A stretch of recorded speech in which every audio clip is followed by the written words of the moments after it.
Bonjour et bienvenue. Aujourd'hui, on va parler de comment j'ai créé ma micro personal brand et comment j'ai pu échapper le salariat à seulement 20 ans. Alors, avant de commencer, il faut que je t'explique un petit peu qu'est-ce que je fais qui me rapporte de l'argent dans cette personal brand et qui je suis et autour de quoi elle est construite cette personal brand, etc. Pour que tu aies un peu une idée de comment j'en suis arrivé là. Alors, j'ai 20 ans, je m'appelle Sacha et je suis coach en périodisation concurrente principalement et également en santé en collaboration avec une collègue à moi. Alors, pourquoi en collaboration avec cette collègue à moi? Parce que j'ai certaines compétences dans le domaine de la santé, mais évidemment, de par mon jeune âge, je ne peux pas avoir autant, disons, de temps de formation et de connaissances que j'aimerais. De par pas seulement mon jeune âge, aussi le fait que je suis plutôt expert de base en sport et qu'on ne peut pas devenir expert en tout, du moins pas d'un coup. Du coup, je travaille avec une collègue qui, elle, est experte en santé digestive, qui me fait les analyses de tests pour mes clients, avec qui on construit les protocoles. On voit tout le côté santé holistique, nutrition, aussi sommeil, cycle circadien, exposition au soleil, etc. Tout ce qu'on peut faire pour améliorer la vie de nos clients de la meilleure manière et de la manière la plus simple possible. Donc c'est ça qu'on fait en termes de service. Parce que ce qui est important à savoir, c'est que si tu veux faire de l'argent avec une micro personal brand, parce qu'avec une méga personal brand, tu peux faire de l'argent rien qu'avec les revenus de monétisation YouTube par exemple, mais avec une micro personal brand, les revenus de monétisation, les revenus de monétisation YouTube, TikTok, etc., ça va être nada, ça va être rien du tout. C'est pas là-dessus que tu vas faire ton beurre, d'accord? Donc déjà, il faut être clair là-dessus. Qu'est-ce que j'ai qui me permet de justifier d'un service comme celui que je fais et d'un service aussi cher que celui que je propose? Simplement, j'ai des retours clients sur une durée assez longue. Ça fait 3 ans que je coach à peu près, et 3 ans de coaching, tu as le temps quand même d'avoir déjà une certaine expérience, d'avoir un certain retour client. En plus de ça, j'ai de très bonnes performances pour mon âge, pour mon poids, enfin, objectivement, j'ai de très bonnes performances. Il y a des gens plus forts que moi, il y a des gens plus jeunes et plus forts que moi, évidemment, je ne dis pas le contraire, mais voilà, j'ai en tout cas largement assez pour justifier de ce côté-là d'être un coach compétent. Parce que, évidemment, bon athlète ne veut pas dire bon coach, mais très mauvais athlète veut dire forcément mauvais coach. Je suis désolé de le dire, c'est une vérité. Maintenant que ça, c'est établi, d'accord? J'ai lancé mon activité officiellement en mars 2025. Comme je te disais, ça faisait beaucoup plus longtemps que ça que je coachais, mais c'est qu'en mars 2025 que j'ai lancé cette activité officiellement. Pendant que je faisais une tentative d'expatriation en Pologne. J'ai galéré pendant quelques temps, pendant, à vrai dire, pas mal de temps, presque 8 mois, 10 mois, on peut exagérer dire pas mal de temps quand même. Et aujourd'hui, je m'en sors, je gagne très très bien. Je gagne entre 3 et 6 fois, oui, 3 et 6 fois mon salaire net de ce que je faisais à l'usine quand je faisais du 39 heures semaine en intérim. Donc en intérim, c'est pourtant plutôt bien payé. Je peux pas te donner d'idée précise. Pourquoi? Alors, déjà, tu as une idée assez précise, je trouve, quand je te dis 3 à 6 fois mon salaire net d'usine, mais aussi parce que mon revenu, il n'est pas régulier. Ça, c'est un point important avec ce genre d'activité, c'est que oui, tu peux pas t'attendre à avoir un revenu régulier, parce que l'afflux client va pas être régulier, parce que surtout quand tu fais principalement du service de haute qualité et du coup à haut prix, comme je le fais, tu es très dépendant sur un nombre limité de clients, ce qui est ok, parce que ça fait partie du type de business que moi je fais. Pourquoi je te fais cette vidéo? J'ai envie de te faire une vidéo qui est un peu plus généraliste. Je vais pas seulement te dire ce qui a marché pour moi et pour le type de personal brand que moi je fais en particulier, mais normalement les principes dont je vais te parler aujourd'hui, il y en a une bonne partie qui vont s'extrapoler, quel que soit le type de personal brand que tu veux lancer. Et on va parler d'ailleurs des différents types de personal brand, etc., de comment ça fonctionne. Et je te ferai un détail à la fin un peu plus long, un peu plus précis de comment j'en suis arrivé, un peu de mon histoire de vie, si tu veux. Si c'est quelque chose qui t'intéresse, ce sera à la fin. Comme ça, pour l'instant, tu as tout ce qui est technique, tout ce qui est informatif, et voilà. Donc maintenant, je vais arrêter de parler de moi et je vais essayer d'exposer les principes qui m'ont permis d'en arriver à ce point-là, qui pourront te permettre aussi d'en arriver à ce point-là, je l'espère pour toi. Je vais reprendre mon exemple quand ce sera pertinent, quand ce sera nécessaire, et je te ferai beaucoup plus le détail à la fin, comme je te l'ai dit. Passons à la première partie. Penser en système et penser en principe. Je crois qu'il y a un livre qui s'appelle comme ça, Thinking in Systems and Thinking in Principles. Alors, je sais plus comment ça s'appelle. Bref, il y a peut-être 2 livres sur ces 2 phrases. J'ai lu aucun des 2, en tout cas complètement aujourd'hui. Peu importe, ces phrases-là sont vraies. Penser en système, ça va te permettre de faire fonctionner les choses sans avoir à te baser sur, disons, des devinettes. En fait, quand tu fais les choses de manière aléatoire, quel que soit le domaine, que ce soit sport, que ce soit l'alimentation, que ce soit du coup le fait de construire quelque chose sur les réseaux sociaux, le fait de construire un business, si tu fais les choses de manière aléatoire, tu te foireras sur le long terme parce que tu n'auras pas de certitude sur ce qui te fait fonctionner. Alors, il y en a quelques-uns qui vont s'en sortir, parce qu'il y en a quelques-uns qui ont ce qu'on appelle du talent, c'est-à-dire qu'ils ont un bon flair, ils ont un bon instinct pour ces choses-là. Mais ton meilleur pari, parce ce qui serait le plus logique de faire si tu as envie de réussir, c'est pas de te baser sur de l'aléatoire, mais de te créer des systèmes de pensée que tu utilises pour ces différents domaines de ta vie. Et quand tu appliques un système de pensée sur un domaine de ta vie et que tu vois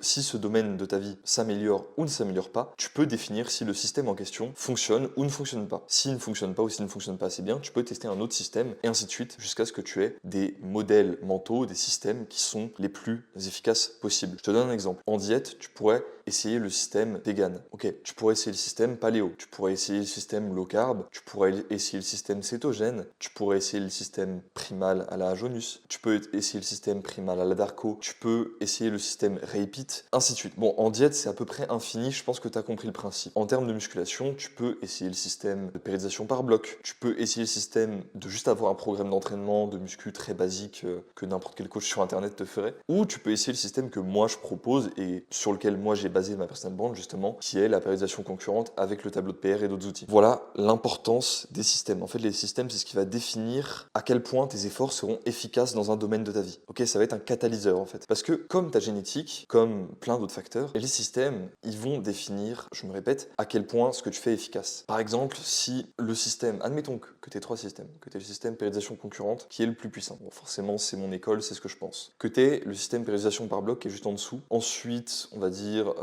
plutôt que périodisation par bloc, on va dire périodisation ondulatoire. Pour ceux qui savent pas ce que ça veut dire périodisation, en gros, c'est juste des méthodes d'entraînement. Donc imaginez que je dise n'importe quoi d'autre. Le système périodisation par bloc et finalement le système de juste surcharge progressive classique. Peu importe ta génétique c'est un autre facteur, peu importe ton alimentation, ton sommeil, les autres facteurs qui vont être importants pour ta prise de muscle et ta prise de force, plus tu auras un système qui sera puissant, plus il va multiplier tes efforts. Tu peux imaginer que chaque système, il a un multiplieur différent. Par exemple, disons que le premier système, il a un multiplieur de 1,1. C'est-à-dire qu'il va multiplier tes efforts par 1,1. Déjà, le fait d'avoir un système en place, même mauvais comparé à avoir pas de système, ça va rendre déjà tes efforts beaucoup plus efficaces. J'aurais pu dire plutôt par 2. Par contre, peut-être qu'après, le système de périodisation par bloc, tu vas déjà avoir un facteur de fois 2,5. Peut-être que la périodisation ondulatoire, ce sera fois 3. Peut-être que la périodisation concurrente, ce sera sur le long terme fois 4. Alors, pourquoi pas sur le court terme? Parce que sur le court terme, surtout quand tu es débutant, quel que soit le domaine d'ailleurs, c'est pareil souvent, même en nutrition, dans d'autres choses, n'importe quel système fonctionne au début. C'est plutôt sur le long terme, ceux qui sont les plus protectifs, ceux qui te permettent le plus de garder ta santé et d'autres choses, qui fonctionnent le mieux. En nutrition, j'aurais pu te faire la même chose en te prenant l'exemple de, par exemple, Primal Diet, Paléo, Fit sur macro et vegan. Voilà, je peux te prendre des exemples, quel que soit le domaine. L'idée est vraiment que, du coup, si tu veux avoir une personal brand qui marche, je sais que j'ai passé longtemps là-dessus, mais c'est important que je passe du temps là-dessus, il faut que tu aies des systèmes efficaces. Il faut que tu aies des systèmes intelligents. Les principes, c'est ce qui chapeaute, si tu veux, tes systèmes. Par exemple, la périodisation concurrente se base sur quel principe? Elle se base sur le principe de la variabilité biologique, du fait que, comme on dit souvent dans ce milieu-là, on n'est pas des robots et qu'on peut pas absolument prédire nos performances et tout ça, et que du coup on doit avoir quelque chose de flexible qui nous permet de progresser, peu importe l'état de notre système biologique. La périodisation par bloc, elle se base sur l'augmentation linéaire des performances, la surcharge progressive également. Et elle se base quand même, la périodisation par bloc, sur la fatigue du système nerveux, et elle nous permet du coup d'éviter ça grâce au deload et à ce genre de pratique. Bref, dans l'alimentation, on pourrait prendre la diète végane qui... Je sais pas quoi dire de positif sur la diète végane les gars, donc je vais juste passer à la suite, c'est pas grave. Alors, du coup, pensez en principe, vous avez compris, c'est ce qui chapeaute les systèmes. Les principes, c'est ce sur quoi on va construire notre système. Donc c'est encore plus important quelque part que le système, d'accord? Parce que c'est ce qui va permettre de le construire. Le seul moyen d'exceller dans n'importe quel domaine que tu veuilles, c'est d'extraire le plus vite les principes qui contrôlent le jeu. Parce que si tu as des principes corrects, tu auras des systèmes excellents. En l'occurrence, notre jeu, c'est la création de ta personal brand. Mais avant qu'on dise tout ça, c'est quoi une personal brand? C'est quoi une putain de personal brand? Parce que là, on est à déjà 13 minutes de vidéo pour moi, mais on a toujours pas parlé de c'est quoi une personal brand. Une personal brand, c'est simple, il y a la définition Google que tu as à l'écran. Moi, je vais te l'expliquer en gros, c'est que tu vas créer une marque, comme une marque de vêtements, comme Nike, comme Google, comme une marque. Mais cette marque, elle sera basée sur ta personnalité, tes compétences, tes opinions, etc. Elle sera basée sur toi. Ta marque, c'est toi, d'accord? Personal brand, c'est très clair. Le nom est assez clair, je trouve. Donc, si tu résumes, l'objectif d'une personal brand, c'est quoi? C'est se faire connaître, valoriser ton expertise et influencer. Il nous a dit influencer ton environnement professionnel. C'est plus juste influencer un certain nombre de personnes. Ça peut être le grand public, comme ça peut être ton environnement personnel. Ça dépend sur quoi tu vas construire ta personal brand. Les moyens, ça va être quoi? Les réseaux sociaux. Donc, ça peut être LinkedIn. Je sais pas pourquoi ils nous proposent ça en premier, c'est pas le plus commun. Ça peut être Instagram, ça peut être YouTube, ça peut être Facebook, ça peut être plein de choses. D'ailleurs, pour te refaire le bilan, pour ce que je gagne comme argent, j'ai seulement un compte Instagram autour de 6000 abonnés, ce que je t'ai dit tout à l'heure, un YouTube à 1000 et quelques abonnés, et ce YouTube-là qui a aussi à 1000 et quelques abonnés, mais qui est un petit peu différent, si tu veux, de ce que je fais sur mes autres chaînes, qui est plus spécialisé muscu, etc. Et du coup, qui n'a pas autant influé, si tu veux, sur mon business côté muscu. Les bénéfices, ça va être quoi? Meilleure visibilité, accès à de nouvelles opportunités, confiance en soi, maîtrise de sa carrière. C'est les bons bénéfices. Je vais t'expliquer dans la prochaine section ce que moi j'en ai tiré personnellement comme bénéfice dans ma vie. Parce que là, Google nous fait un truc un peu à l'eau de rose. Moi, j'ai envie de te dire les choses concrètes. Concrètement, pour moi, créer une personal brand, ça a été énormément de travail, certes, mais ça a été surtout une source d'opportunités absolument infinie. Ça a été une source d'opportunités, mais vraiment sans la moindre limite. Qu'est-ce que ça m'a apporté? Point numéro 1, ça m'a apporté le fait de pouvoir passer à travers Bypass l'éducation traditionnelle. J'ai pas eu besoin, dans mon cas, de faire de diplôme de coach sportif pour faire du coaching en ligne. Pourquoi? Parce que pour le coaching en ligne, c'est encore légal en France. Si ça ne devient plus légal, je partirai de France. De toute façon, je compte déjà partir de ce pays. Mais ça, c'est un sujet pour une autre vidéo. J'ai déjà fait une vidéo où je vous parlais du problème avec les diplômes dans le milieu du coaching sportif en France. Pourquoi je pense que ça peut être une bonne chose dans certains domaines de bypass l'éducation traditionnelle? Parce que dans certains domaines, l'éducation traditionnelle est absolument médiocre et personnellement je n'ai pas envie de perdre un an de ma vie à faire des cours de très bas niveau et très peu intéressants en BPGEPS et à investir 10 000 euros là-dedans qui iront dans les poches de je ne sais qui et qui, enfin voilà, ça ne m'intéresse pas, point. Maintenant, tu peux avoir certains domaines où l'éducation traditionnelle est nécessaire, voire très bonne, tu vois. Je vais pas te dire qu'un chirurgien, j'ai envie qu'il soit formé à TikTok University, voilà. Non pas que je sois formé à TikTok University, mais tu comprends ce que je veux dire. Encore une fois, je serais prêt, et je suis pro-diplôme à la base, je serais prêt à faire des diplômes et je serais prêt à me former. Et d'ailleurs, je me forme en permanence. Le fait d'avoir une personal brand, d'ailleurs, ça te force aussi à te former en permanence parce que comme tu n'as pas forcément ce pilier-là de l'éducation traditionnelle qui te donne une légitimité par un diplôme ou quelque chose, tu es obligé de te justifier par autre chose. Et c'est autre chose, c'est quoi? C'est tes connaissances. Ça peut être aussi l'effet de halo avec le fait que, par exemple, si tu parles de musculation et que tu es musclé et que tu es fort, ça passe mieux que si tu parles de musculation et que tu n'es pas musclé et que t'es pas fort, et voilà d'autres éléments, mais ça te force, je pense quand même, à te former en continu, parce que tu es obligé d'être à la date au niveau des informations, si t'as pas envie d'être ridicule, parce que tout le monde dans le milieu des personal brands sur les réseaux sociaux est à la date au niveau des informations, enfin, ou en tout cas ceux qui réussissent font en sorte de s'informer et d'être réguliers dans leurs informations, justement. Donc comme je te dis, ça peut être, pour moi c'est une épée à deux côtés, tu vois, comme ils disent les Anglais, c'est une double-edged sword, c'est-à-dire que ça peut être bien pour certains domaines et pour certains profils psychologiques, comme moi je pense, et ça peut être mauvais pour d'autres. Alors ensuite, le point numéro 2 qui est absolument phénoménal avec ça, c'est que tu peux connecter avec des gens dans ta niche. Et ça te donne des opportunités professionnelles, comme personnelles, amicales, voire plus. Je connais des gens qui se sont rencontrés, enfin, je peux pas vous dire, mais je connais des histoires de fous qui se sont faites grâce à ça, ok? Qui se sont faites grâce au réseau, grâce au personal brand, grâce à ce genre de choses. Et ça donne souvent lieu à des rencontres bien plus intéressantes que des rencontres que tu fais par un taf salarié, dans des milieux où tu choisis pas vraiment les gens s'ils ont des intérêts similaires aux tiens ou pas. C'est quand même intéressant de se confronter à des gens qui ont des opinions différentes de soi, mais ça justement tu peux le faire très facilement sur les réseaux aussi. Tu peux contacter des gens qui sont pas d'accord avec toi, faire des lives avec eux, faire des échanges, même les rencontrer dans la vraie vie pour échanger avec eux, tu vois. Donc tu peux avoir ce truc là de rester avec les gens avec qui tu es d'accord, mais franchement je pense que c'est plus une source d'enrichissement que l'inverse. Et voilà, niveau opportunité professionnelle, tu peux avoir un compte sur Insta où tu as 1000 abonnés, il y a un mec qui tombe dessus qui a 100K, qui adore ce que tu fais, qui trouve que tu as une perspective très intéressante. Par exemple, admettons que tu sois spécialisé dans la maximisation du cycle circadien, il trouve que tu es très intéressant là-dedans, que tu as plein d'infos que lui il connaissait pas, il se dit ok, il t'envoie un message, il te propose de faire du contenu avec lui. C'est des choses qui arrivent, ça, genre c'est pas des choses qui sont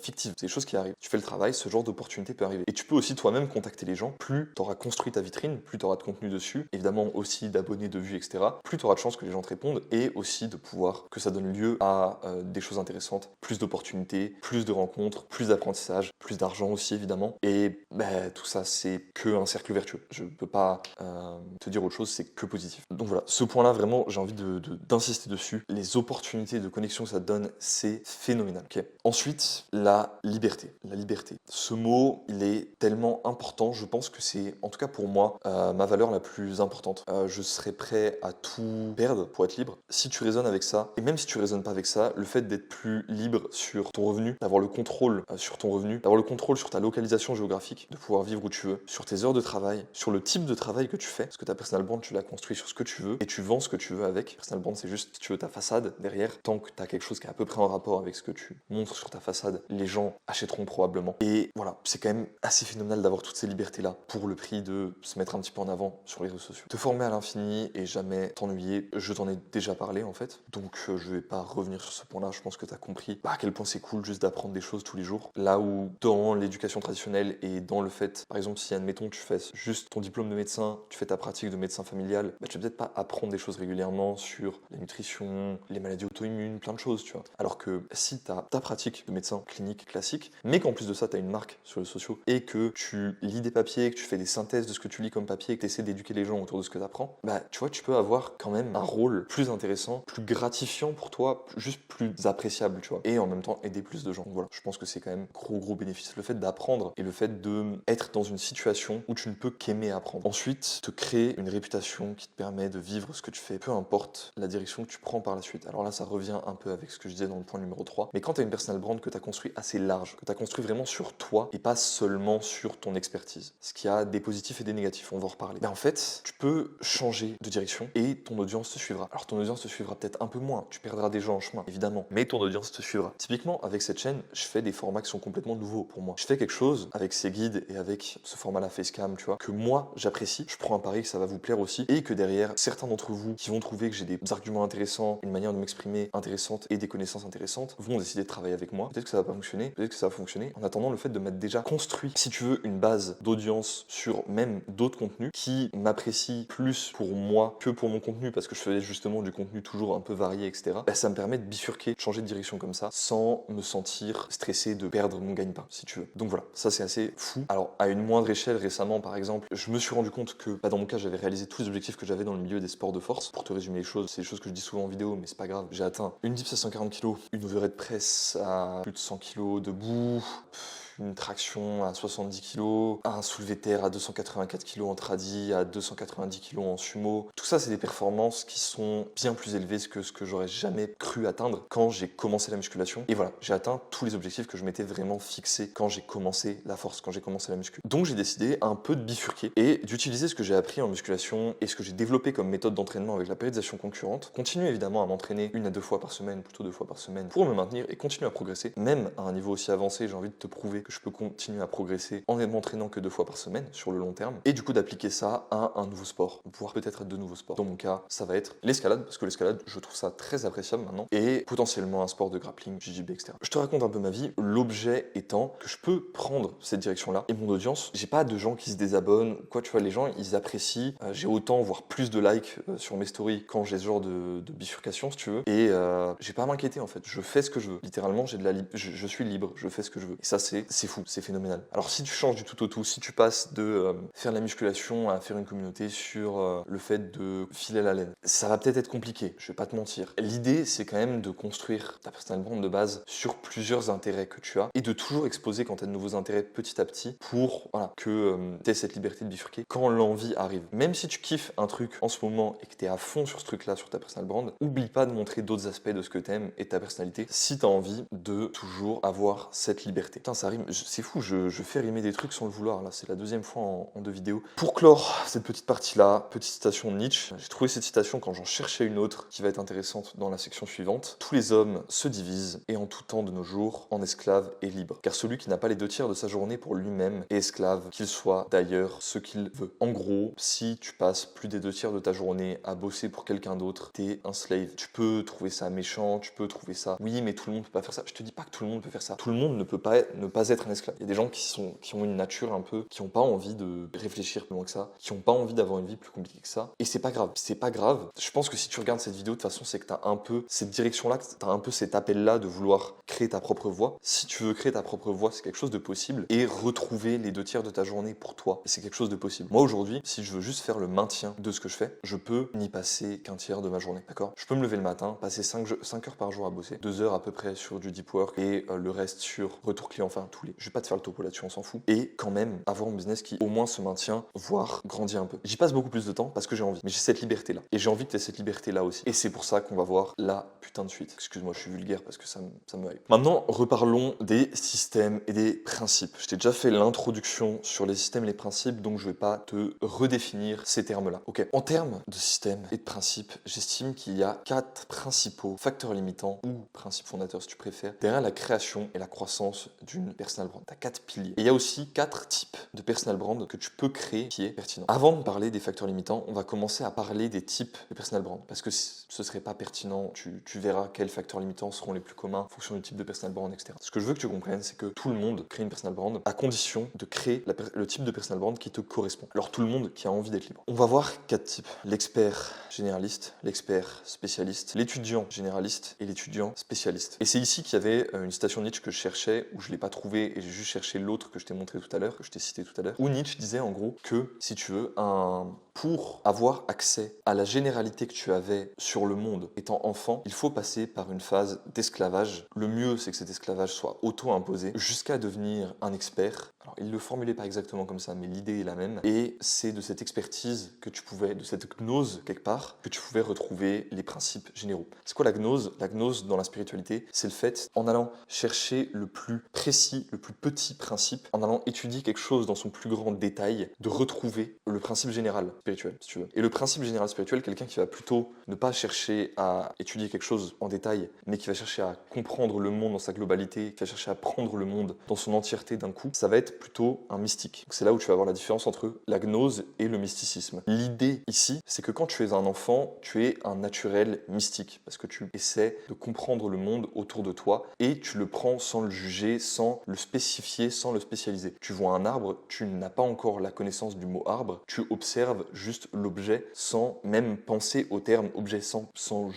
donner de label à quoi que ce soit. D'accord? Donc quand tu es un enfant, tu es naturellement un mystique. Ensuite, tu vas, en grandissant, en apprenant des choses, puis en te spécialisant dans un domaine peut-être, t'esclavagiser. Tu vas te spécialiser, tu vas devenir un gnostique. Un gnostique qui aura étudié sa science assez en détail, retrouvera la généralité et retrouvera par là une forme de mystique. D'accord? Ça, c'est des principes que je tire de lecture spirituelle et principalement de Raymond Abellio. L'interview, vous tapez sur YouTube Raymond Abellio INA, vous regardez cette vidéo après celle-ci, je vous la recommande très fortement. Donc pourquoi c'est important? Parce que justement, c'est sur ce principe-là de généraliste étudiant, c'est-à-dire enfant, donc généraliste qui ne sait rien, qui ne sait pas grand-chose, de spécialiste, pardon, de quelqu'un qui est en train de se spécialiser, qui ne sait pas encore grand-chose, c'est-à-dire d'étudiant spécialiste, jusqu'à l'expert qui est dans la gnose, puis l'expert qui revient au mysticisme. C'est à travers ces 4 archétypes-là que tu vas pouvoir créer des personal brands, la personal brand qui sera pertinente pour toi et la faire évoluer de la manière la plus pertinente pour toi. L'idée, c'est que normalement, tu passeras peut-être par une seule des étapes, peut-être par les 4, peut-être par 2 d'entre elles, peut-être par 3, mais que tu vas normalement, naturellement, à travers les années, monter dans ces différentes étapes. C'est une échelle, d'accord? Commençons par la fin. Commençons par l'expert généraliste. Commençons par le sage. Commençons par le mystique, ok? C'est le profil qui parle de tout et qui semble savoir tout. C'est là qu'on retrouve les profils les plus intéressants. C'est là qu'on retrouve vraiment des guides de pensée. C'est là qu'on retrouve les plus grands leaders de notre monde, les plus grands leaders spirituels de notre histoire, les plus grands leaders de tout. On retrouve les plus grands hommes de l'humanité à vrai dire, mais c'est aussi là qu'on retrouve les plus gros scammers de notre époque. C'est là qu'on retrouve les faux prophètes, c'est là qu'on retrouve les menteurs, c'est là qu'on retrouve les faux gourous, toutes ces choses-là, d'accord? Donc il faut faire très attention. Donc on y retrouve les gens qui se sont spécialisés dans un domaine à un suffisamment haut niveau, voire dans plusieurs domaines à un très haut niveau, et qui à force de se spécialiser à ces niveaux suffisamment élevés, ont retrouvé la généralité de l'enfant. Ils sont arrivés au point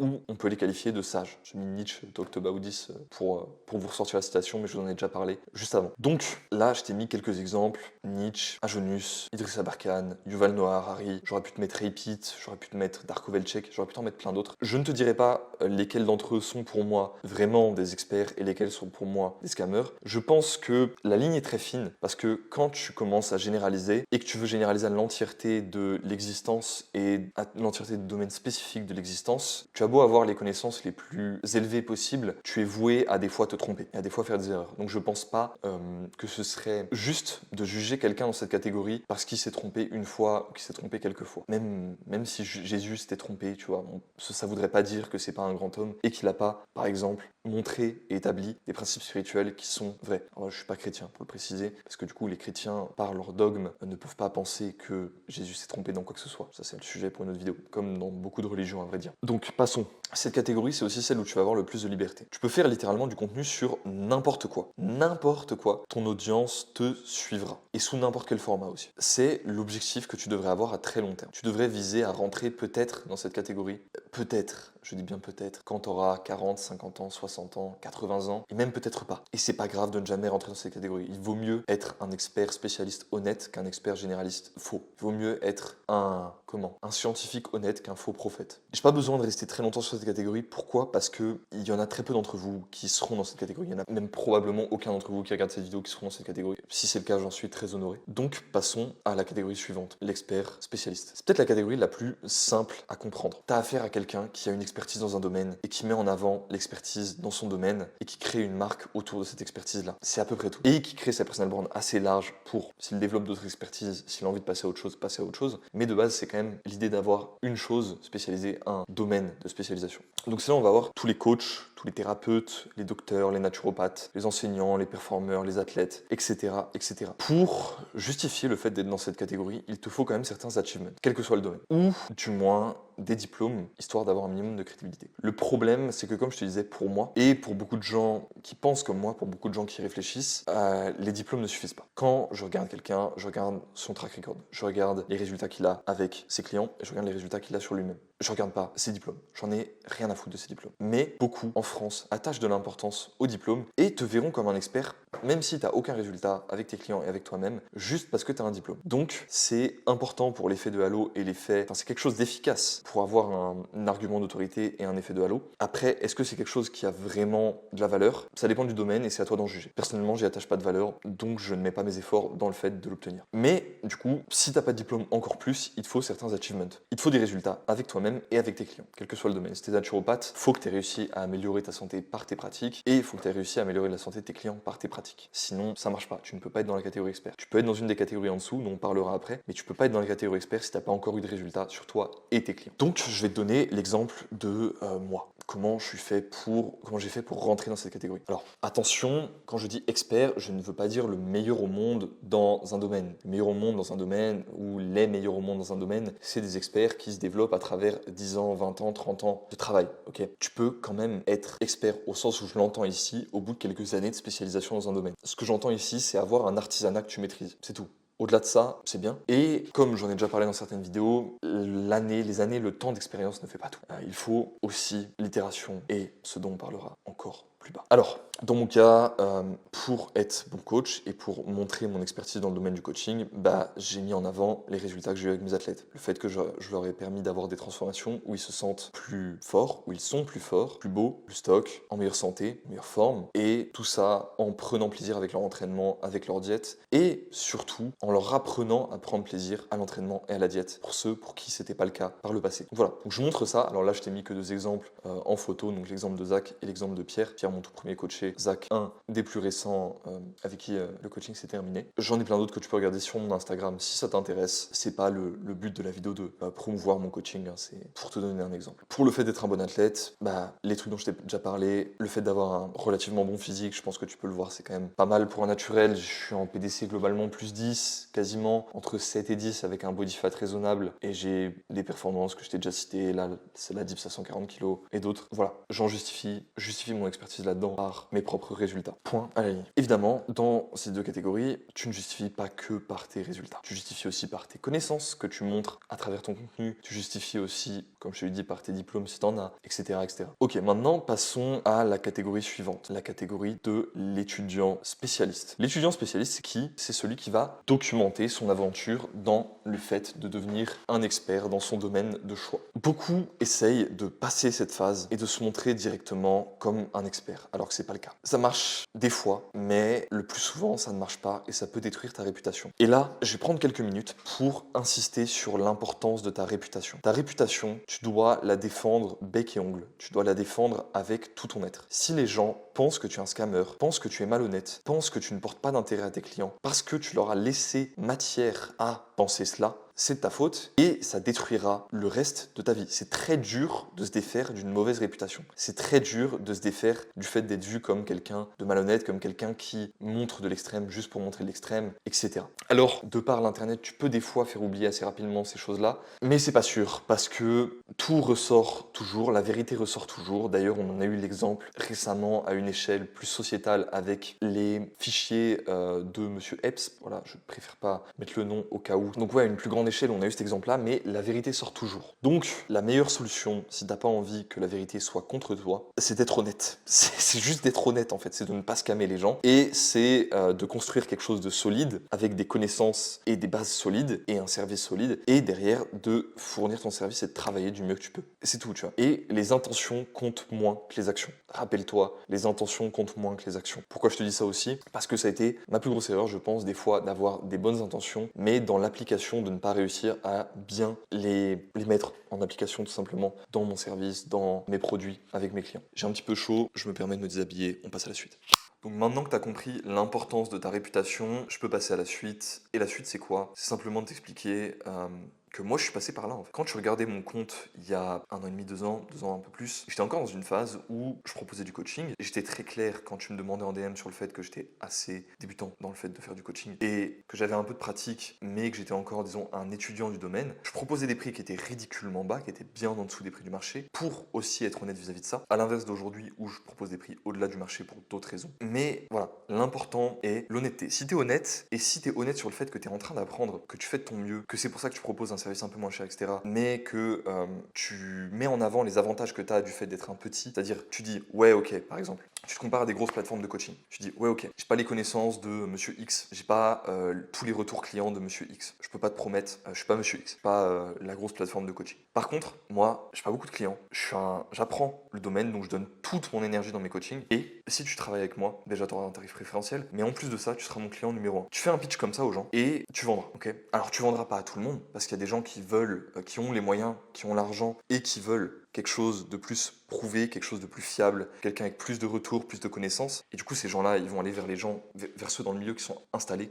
comme moi par exemple. Mais quand tu es nouveau, quand tu es débutant, tu as ta place. Tout le monde a sa place sur le marché, ok? Donc, utilise les arguments qui vont dans ton sens à ton avantage. J'insiste là-dessus parce que j'ai envie que tu comprennes que tu peux t'en sortir, c'est possible pour tout le monde. J'ai commencé le coaching il y a 3 ans et je suis complètement passé par là. Et alors, j'avais beaucoup de connaissances théoriques, hors de mon propre cas, parce que j'avais déjà quand même une mise en application avec mon propre cas, j'avais beaucoup de connaissances théoriques, mais j'avais pas suffisamment de pratique. Et du coup, j'ai préféré admettre le fait que j'étais un apprenti et un bon apprenti donne plus tard un bon expert. Donc c'était dans cette phase-là. Désespère pas, c'est la phase peut-être la plus dure un peu parce que, enfin, c'est une phase qui est à la fois extrêmement plaisante parce que t'es à fond, t'as une mission, t'avances vers quelque chose, tu sais où tu vas. Tu sais où tu vas parce que t'es l'étudiant spécialiste, t'as une direction, t'as un domaine sur lequel tu te spécialises. Donc c'est plaisant, mais ça peut être dur, que tu vas pratiquer des tarifs un peu moins préférentiels, tu vas avoir un taux horaire qui va pas être énorme, tu vas beaucoup bosser, et c'est pas grave. D'accord, ça fait partie du jeu. Quand j'y repense, c'est peut-être une de mes phases préférées. Et ouais, voilà, franchement, si t'es là, kiffe, donne-toi à fond, ça va le faire. Et on va finir avec l'étudiant généraliste. Ok, l'étudiant généraliste, c'est qui? C'est l'enfant.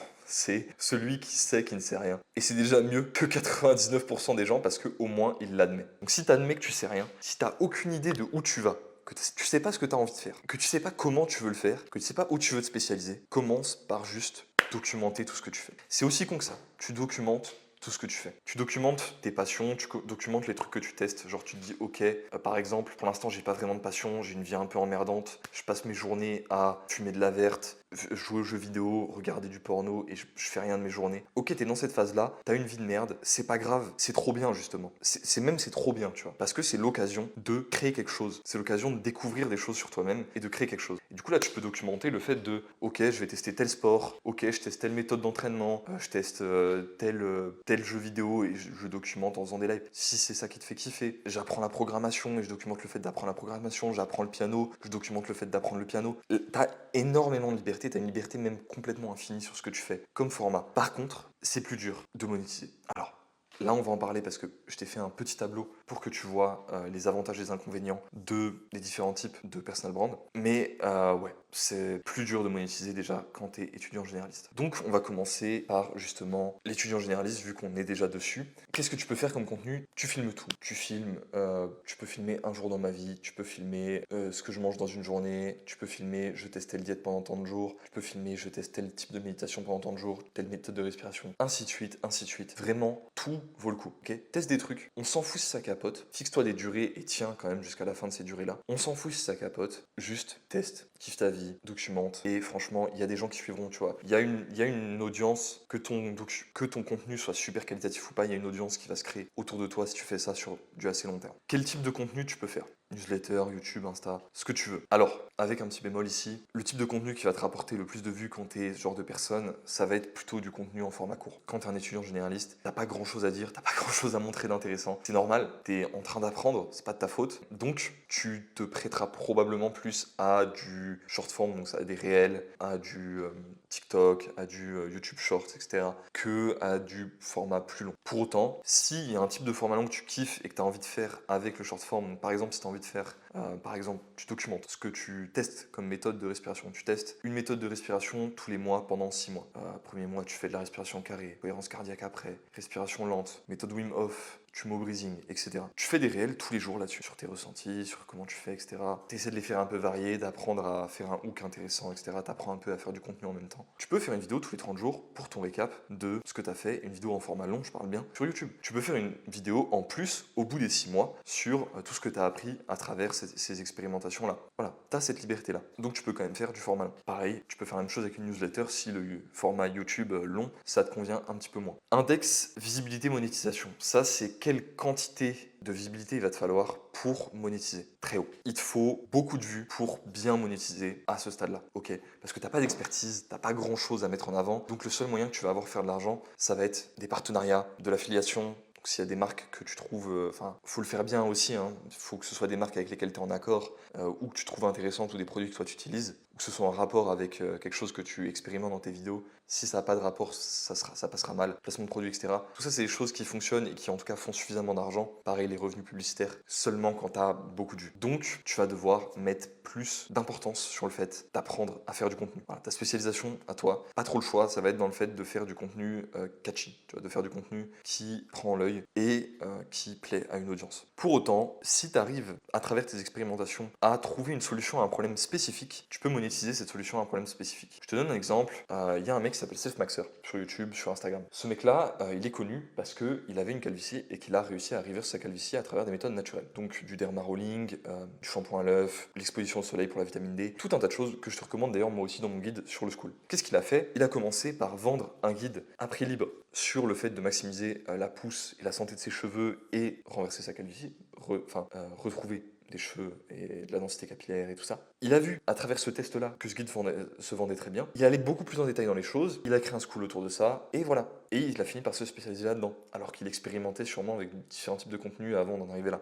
Dans mon cas, j'ai essayé de faire du contenu jeux vidéo, j'ai essayé de faire du contenu muscu, j'ai essayé de faire du contenu dev perso, j'ai essayé de faire du contenu de philosophie, j'ai essayé de faire du contenu alimentation, j'ai tout essayé mec. Alors, j'ai essayé que des trucs qui m'intéressaient. Et je fais d'ailleurs que ce qui m'intéresse. Comme je t'ai dit, moi, avec le type de personal brand que je me suis créé, je me laisse la liberté sur certaines de justement faire ce que je veux. Mais pour trouver ce qui fonctionne vraiment et ce dans quoi tu peux vraiment développer une expertise, c'est pas grave de tester plein de choses. Si tu trouves une expertise, si tu trouves un truc que tu arrives à monétiser, que ça commence à bien fonctionner et que tu te spécialises un peu plus dedans, tu passes déjà dans la partie étudiant spécialiste. Et là, l'étudiant spécialiste, il va arrêter de filmer un peu tout. Alors, il va continuer à filmer un peu tout s'il veut garder cette idée de personal brand et liberté dans son contenu, mais il va spécialiser un petit peu plus le fait de filmer sa progression, de filmer son avancement, ses résultats clients s'il fait du coaching ou si il utilise son produit sur des gens, les témoignages témoignages qu'il va avoir, etc. De mettre en avant tout ça. Et alors, j'ai oublié de te dire le focus. Du coup, évidemment, le focus, quand tu es étudiant généraliste, ça va être sur la viralité. Ça allait avec ce que je te disais. Qu'est-ce qu'il va faire comme type de contenu? Là, l'étudiant spécialiste, il est déjà beaucoup plus libre. Parce que filmer ta progression, ça peut se prêter à du long form, ça peut se prêter à du short form, ça peut se prêter à de la newsletter, ça peut se prêter à du YouTube, à du Insta, à du podcast. Pas le choix. Podcast peut-être un peu moins. Le podcast, c'est plus quand tu as des connaissances, quand tu as des invités. Plus un truc que tu fais pour te généraliser quand tu arrives dans expert spécialiste / expert généraliste. Donc, tu as quand même beaucoup de choix. Tu as quand même beaucoup de liberté à ce stade-là. Mais ton focus doit vraiment être sur le fait de filmer ta progression. L'index visibilité monétisation, il va être moyen, ou plutôt moyen.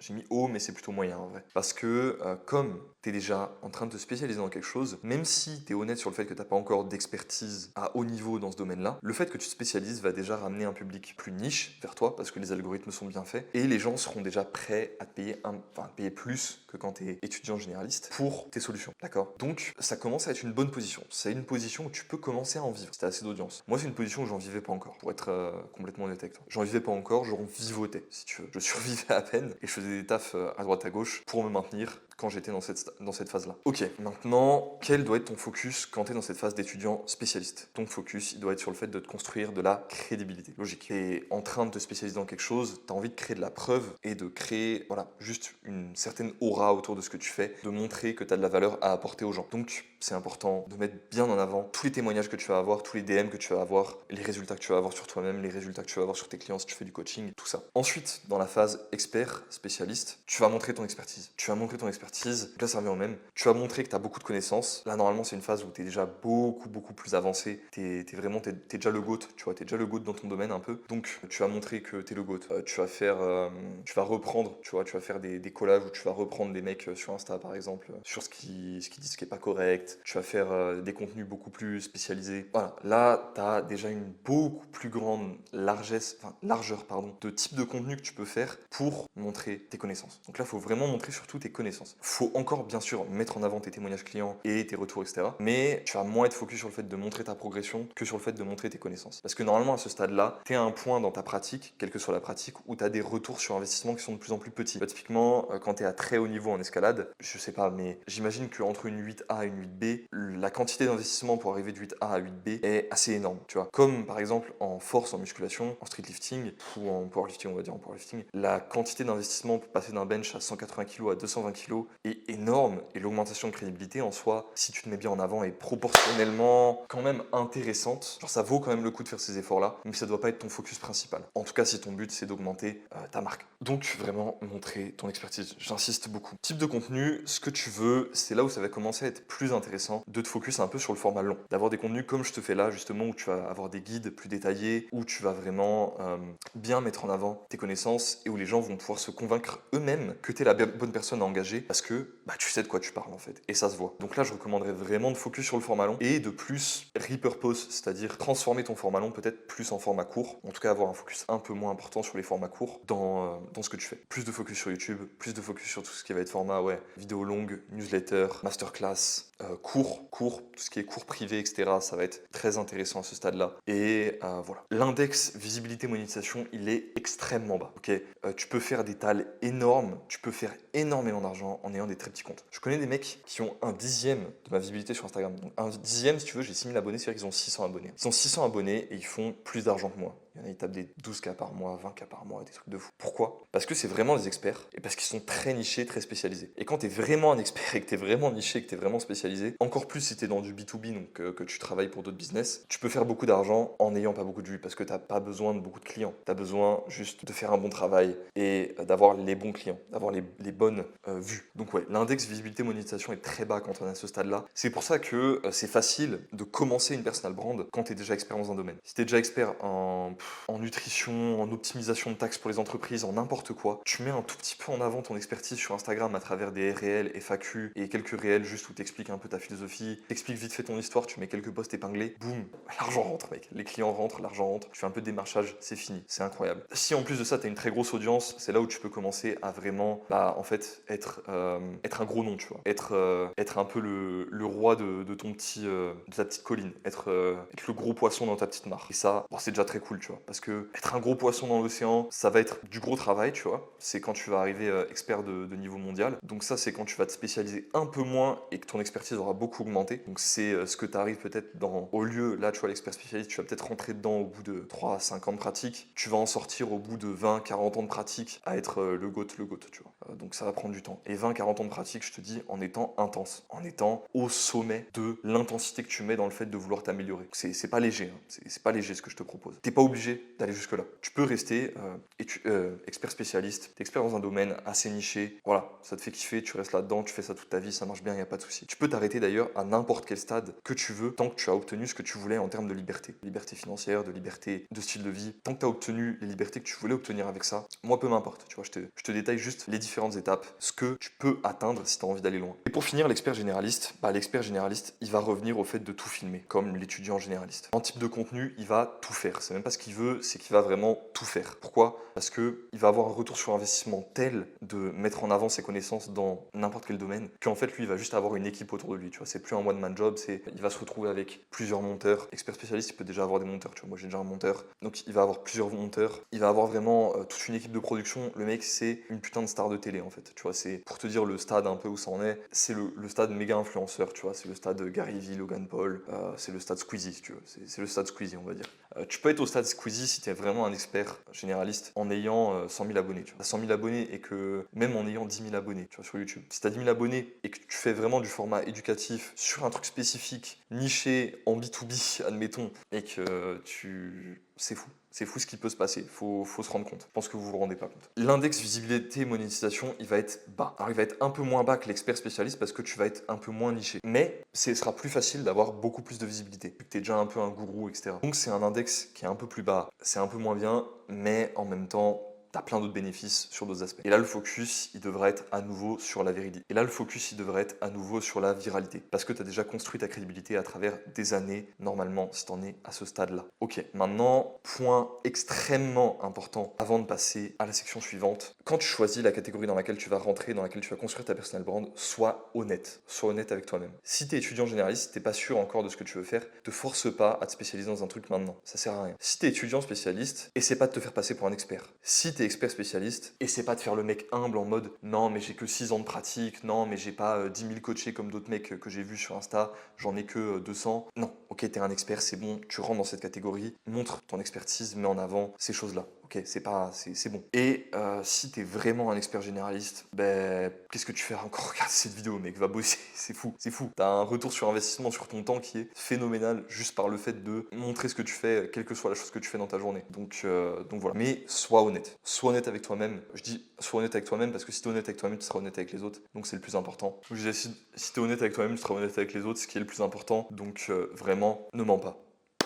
Passons à la suite. Et nous revoici pour la suite. Alors, c'est parti, je vais retourner sur notre document. Donc, nous en étions rendus aux 4 facteurs limitants. C'est quoi les 4 facteurs limitants quand tu veux progresser? C'est quoi les 4 principes qui permettront de progresser dans ton business, dans ta personal brand? Il faut que tu comprennes que ces 4 principes, ils peuvent être tous limitants à la fois, mais il y en aura toujours un qui sera ce qu'on appelle le bottleneck. Le bottleneck, c'est en gros ce qui empêche ton entreprise, enfin ta personal brand, etc., de passer au-delà d'un certain stade, de passer un certain palier, si tu veux. Donc, le plus important quand tu te retrouveras confronté à la question de comment améliorer ce que je fais, c'est de regarder lequel de ces facteurs est ton facteur limitant. On a volume, itération, connaissance, croyance. Je vais un peu plus te les expliquer. Le volume, c'est la quantité de contenu que tu postes par unité de temps. Est-ce que tu fais une vidéo YouTube par semaine? Est-ce que tu fais une vidéo YouTube par mois? Est-ce que tu fais un short par jour? Est-ce que tu fais 2 shorts par jour? Est-ce que tu fais 3 shorts par jour? Est-ce que tu fais un réel par jour, 2 réels par jour? Est-ce que tu fais même un réel par semaine? C'est déjà un début. Donc ça, c'est déjà le facteur le plus important, évidemment. Si tu n'as pas de volume, tu n'as pas de place pour mettre en avant tout le reste. Ensuite, itération. Itération, j'égale ça à qualité. Pourquoi? Parce que les itérations, c'est ce qui va te permettre d'obtenir la qualité. Les itérations, c'est le fait d'essayer des choses. C'est expérimenter. Itérer, c'est expérimenter. Donc, c'est les expérimentations que tu fais avec ton contenu. Donc, plus tu vas faire d'expérimentation, évidemment, en prenant compte des expérimentations que tu as fait avant, du coup en évoluant en fonction des expérimentations que tu as déjà fait, plus la qualité de ton contenu va naturellement monter. Ensuite, il y a les connaissances, évidemment, ce que tu sais. Donc pour avoir des connaissances, là c'est c'est pas compliqué, il te faut de la pratique dans ton domaine. Donc si tu es expert dans quelque chose, si tu es un coach, si tu es un thérapeute, faut que tu pratiques. Et il te faut aussi évidemment beaucoup de connaissances théoriques. Tu lises des livres, il faut que toi-même tu te renseignes sur des podcasts, il faut que tu apprennes des choses. Si tu n'apprends pas de choses, tu n'as pas de choses à enseigner. C'est simple que ça. Et pour finir, le dernier facteur, le quatrième, c'est les croyances. Les croyances limitantes ou les croyances, alors je sais pas, le mot en français est un peu moche, le mot n'existe pas en français, les croyances en pouvoir, j'ai appelé ça.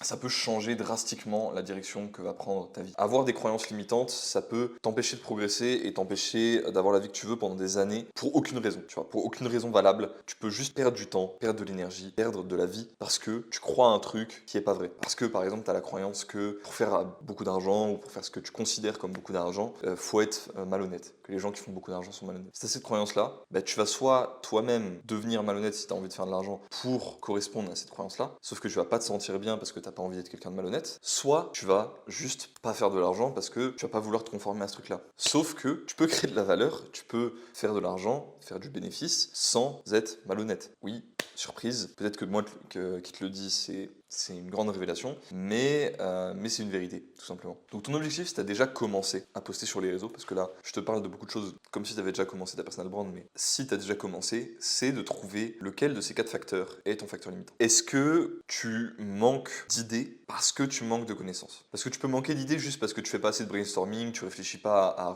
réutiliser tes idées de manière différente, c'est sous différents formats par exemple. Je sais pas, si je fais une vidéo où j'explique pourquoi j'ai changé ma technique au dips, je peux faire aussi un carrousel sur l'évolution de ma technique au dips à travers les années et je peux faire aussi une vidéo de l'évolution de ma technique au dips à travers les années, tu vois, un réel. Je peux faire un réel, un carrousel et une vidéo explicative pour une seule idée de contenu. Et c'est pareil avec tout. Donc tu peux avoir beaucoup d'idées de contenu et tu peux te répéter. C'est pas grave de se répéter. Par contre, il y a quand même un stade où il faut que tu connaisses des choses. Il faut que tu aies des choses importantes, intéressantes à dire et à apprendre aux gens pour que ça fonctionne. Quand je te dis connaître, ça peut être même juste d'avoir quelque chose de nouveau à apporter pour les divertir. Si ce que tu fais c'est plutôt du divertissement, enfin peu importe. Ça peut être ton facteur limitant. Plus commun que le volume, ça peut être, comme je te disais, des croyances limitantes. Ça peut être le fait que tu penses que t'es pas le genre de personne qui peut faire des vidéos virales, ce qui va faire que tu vas pas aussi bien réfléchir à ton hook, ce qui va faire que tu vas pas aussi bien scripter tes séances, ce qui va faire que tu vas pas faire un bon travail, pas parce que t'es pas capable de faire un bon travail, mais parce que tu as des croyances limitantes, tout simplement. Ensuite, ça peut être une question de manque d'itération, c'est-à-dire que tu fais le volume, que tu as les connaissances et que t'as pas de croyances limitantes, mais juste t'expérimentes pas assez dans le format, dans le hook, dans toutes ces choses-là pour que ton contenu fonctionne. Ou ça peut être tout simplement une question de volume, c'est-à-dire que ouais, si tu fais un réel toutes les 2 semaines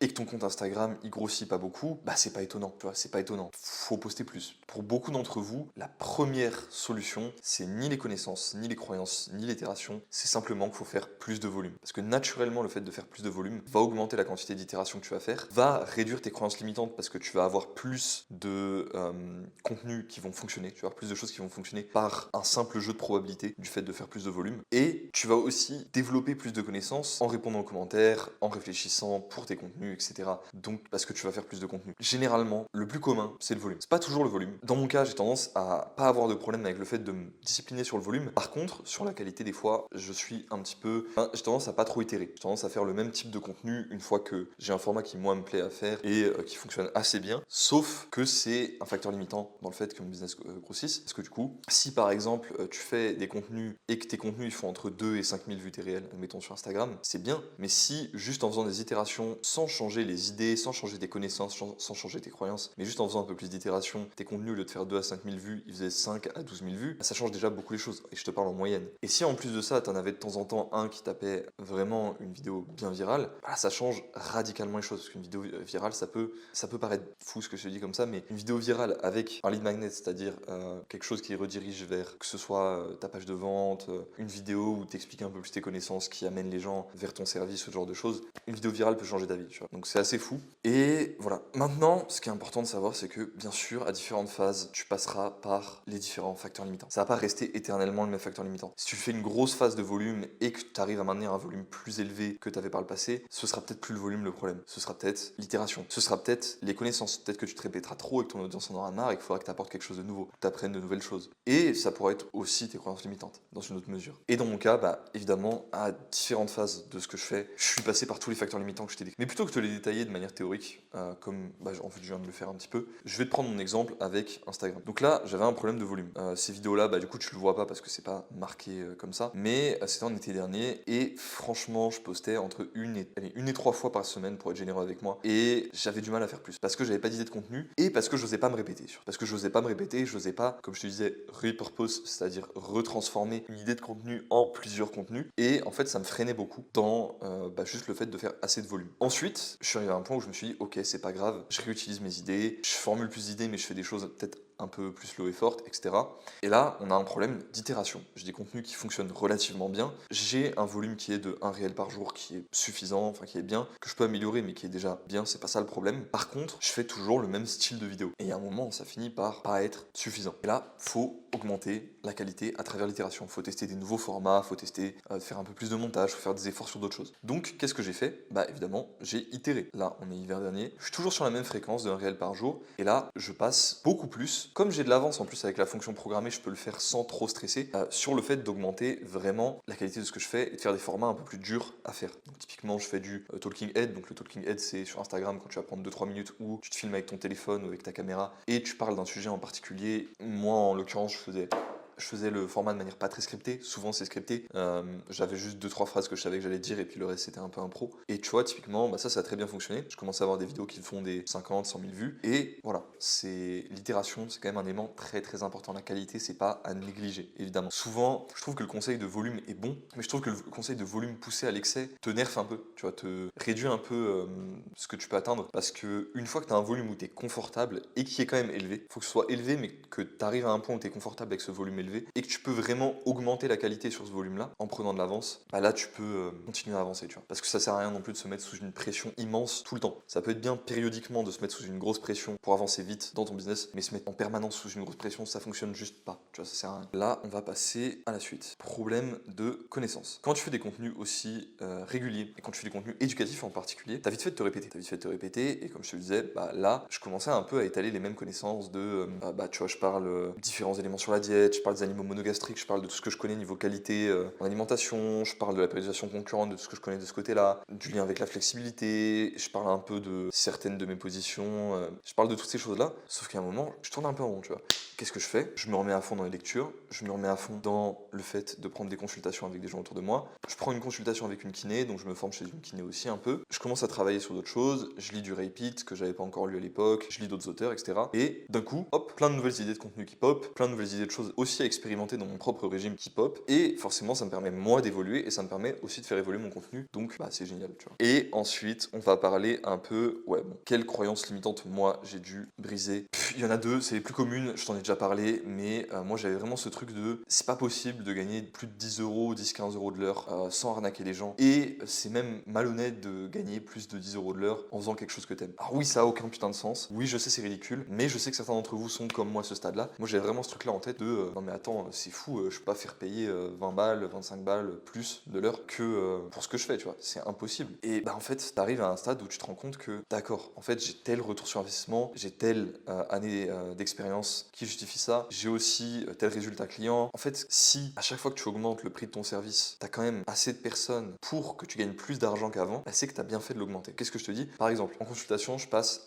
de 60 à 100 euros de l'heure. C'est un passage que j'ai fait. 100 euros de l'heure, c'est cher. Il y a moins de gens qui peuvent se le permettre. Si en passant de 60 à 100 euros de l'heure, je gagne quand même plus d'argent, c'est que t'as probablement fait un bon choix. C'est que la qualité était suffisante pour justifier l'augmentation de prix. Et en plus de ça, ça te permet de passer plus de temps en préparation, en cas préparation de consultation, et d'être plus efficace sur les consultations en question. Au final, c'est un win-win. Pareil sur les coachings, pareil sur tous les services que tu as proposés en général. Donc ça, voilà, c'est bien de l'avoir dans ton esprit. Ça sert à rien non plus d'augmenter tout le temps, d'augmenter pour aucune raison, parce que les gens vont trouver ça ridicule et vont finir par juste arrêter de prendre des choses chez toi. Et si t'as pas de clients, t'as pas de preuves et tu peux pas continuer à avancer. Donc c'est pas non plus une bonne chose. Et voilà, faut pas non plus avoir peur de gagner plus en fait. Et si les gens, quand tu leur proposes le contrat, qui savent à peu près, qui savent ce que tu fais, qui savent ce que eux ils obtiennent et qui sont satisfaits et qu'ils acceptent le prix, t'arnaques personne. Les gens sont au courant, tu vois. Y a pas de malhonnêteté dans l'histoire. c'est bon, c'est bon. En plus de ça, si tu amènes ton expertise et l'expertise d'autres gens, si tu amènes vraiment une expertise spécifique, une expertise de haut niveau dans quelque chose, bah, tu peux justifier d'un prix plus élevé parce que c'est plus spécialisé, tout simplement. Et parce que du coup, tu connais mieux ton sujet. Ok, maintenant, comment identifier ton facteur limitant? Donc ça, c'est un point très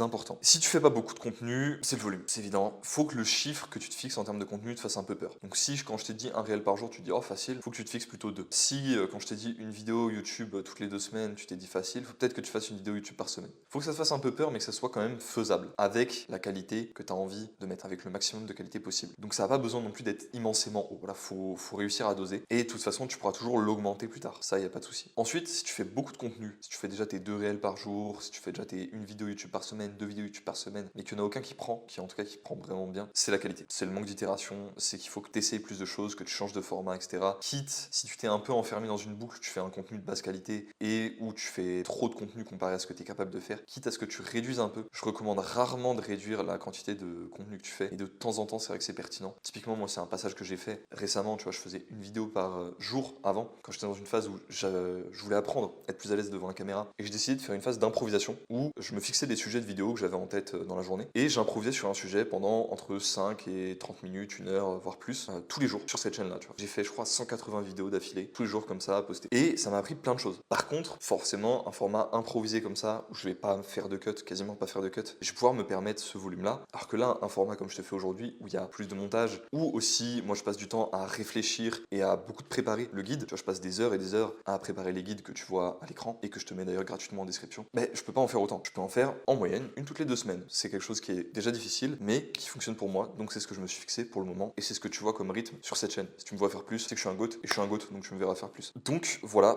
pour la qualité et le volume. Ensuite, si tu fais beaucoup de contenu, que le contenu prend mais que tu n'as pas de clients, alors ça peut être les connaissances, ça peut être le fait que ton contenu est trop optimisé pour la viralité et pas assez pour la confiance, que tu mets pas assez de tes connaissances, de ta crédibilité dans ce que tu fais. Ça peut être aussi juste que tu as un processus de vente de merde. Voilà, pour être complètement honnête avec toi, ça peut être juste que t'as pas de lead magnet, que tu fais pas d'outreach quand les gens ils t'envoient des DM, que tu fais pas de CTA. Enfin, il y a plein de choses que tu as à apprendre en termes marketing côté vente. Moi, c'est des choses où je suis débutant, c'est des choses où je suis pas du tout expert, donc j'ai pas envie de trop te prendre la tête avec ça. On en parlera peut-être un petit peu à la fin aussi, mais on en parlera à la fin. Et voilà, et si tu fais beaucoup de contenu qui marche avec une grosse valeur, mais que tu gagnes pas ta vie, c'est que tu as des croyances limitantes. C'est que tu as des croyances limitantes, c'est que probablement que tu payes, c'est que tu as des croyances limitantes, c'est que probablement tu te payes pas assez haut. Parce que si tu as assez de clients, que tu as une assez grosse valeur, que tu as un contenu qui marche et que tu gagnes quand même pas ta vie, bah c'est juste que tu fais pas payer assez à tes clients, tu vois. Moi, j'étais à ce stade-là. J'étais à ce stade-là, je faisais payer des coachings 50 balles, 75 balles du mois. Absolument ridicule, hein. Je fais payer 10 fois ça maintenant. Et juste, je me payais 5 balles de l'heure, tu vois, pour des gens où j'étais à fond sur leur cas, tu vois. Et c'était ridicule. Et quand j'ai augmenté mes prix, non seulement j'ai eu au final la même close rate, c'est-à-dire la même quantité de personnes qui achetaient mon coaching quand je les avais en appel de vente. Pourquoi? Parce que ils s'attendaient à ça, tu vois, ils s'attendaient à un prix plus élevé, ils trouvaient ça normal pour un service de la qualité que je propose. Donc j'ai eu la même close rate. Et en plus de ça, j'ai pu me permettre de consacrer plus de temps à chaque coaché, d'avoir plus de confort, de réinvestir dans mon éducation et du coup moi d'apprendre, de mieux coacher et ainsi de suite. Et en fait, c'est juste un cercle vertueux, tu vois. Donc augmenter tes prix souvent, c'est une bonne décision. Mais encore une fois, faut doser, faut voir. Donc maintenant qu'on a vu cette section-là, comment identifier ton facteur limitant, maintenant qu'on l'a identifié, on va le bosser. Pour finir, je vais te parler de quelques règles et quelques principes pour la création de contenu et je te ferai un petit aparté après pour le côté vente, CTA, etc. Alors, pour le short form, déjà, moi, il y a une règle et je vais juste te parler des trucs qui m'ont beaucoup aidé moi parce que tu vois, je suis pas un expert sur la création de contenu. Ça fait des années que je fais ça un peu au pif. Honnêtement, j'ai regardé des vidéos sur comment faire les choses de manière plus structurée, etc.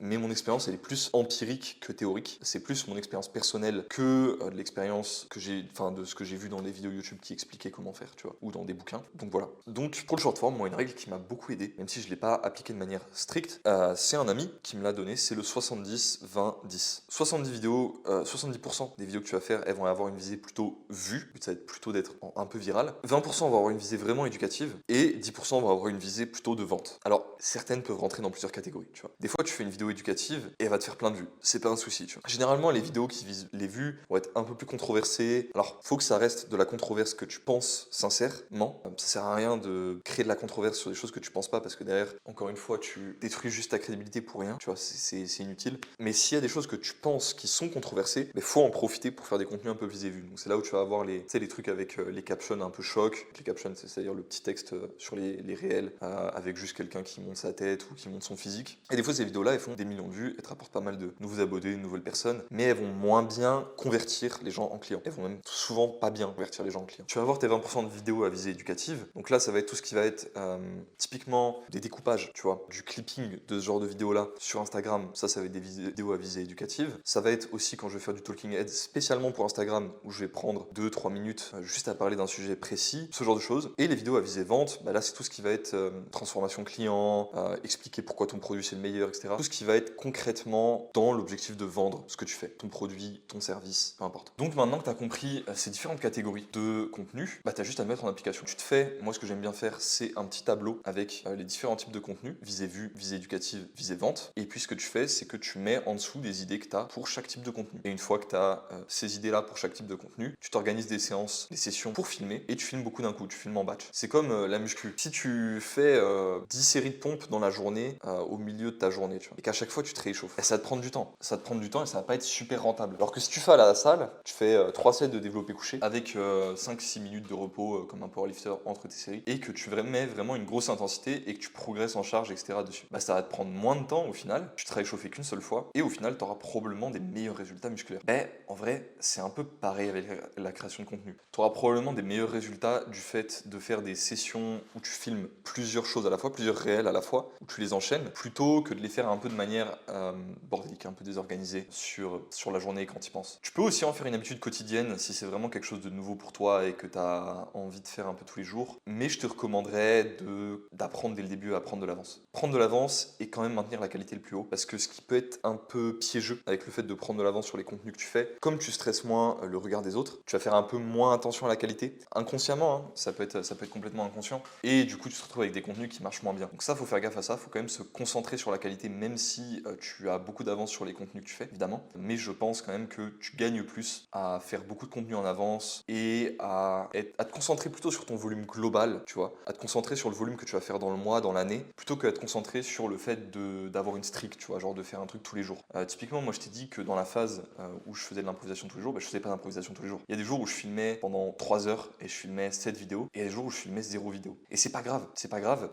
Ce qui est important, c'est sur le long terme, quelle quantité tu fais. Un joueur de piano, il va peut-être pas jouer au piano tous les jours. Alors souvent, il va avoir envie de jouer au piano tous les jours, parce que ça va le faire kiffer, parce que c'est son truc, et s'il a envie d'atteindre un très haut niveau, c'est ce qu'il va faire. Et s'il a vraiment envie d'atteindre un très haut niveau, il va faire beaucoup de piano tous les jours. Peut-être faire 2, 4 heures, 6 heures, 8 heures de piano tous les jours. C'est pareil avec tous les trucs dans lesquels tu as envie de progresser. À quel point tu as envie d'y progresser va définir la quantité et la régularité que tu vas allouer à la chose en question. Je trouve ça mentalement plus sain et plus facile de mettre le focus sur la régularité à l'année plutôt que sur la quantité à l'année, excuse-moi, que sur la régularité. Parce que la régularité peut être cassée facilement avec des vacances, avec juste une journée repos avec ta copine ou avec tes potes, avec n'importe quoi en vrai. Il y a plein d'imprévus dans la vie qui peuvent casser la régularité. Par contre, si tu en fais quelque chose que tu as envie de faire en volume sur du long terme, si tu te dis par exemple, j'ai envie de filmer 6000 minutes, soit 100 heures de contenu, j'ai envie de passer plus de 100 heures devant la caméra cette année, là tu as un objectif concret et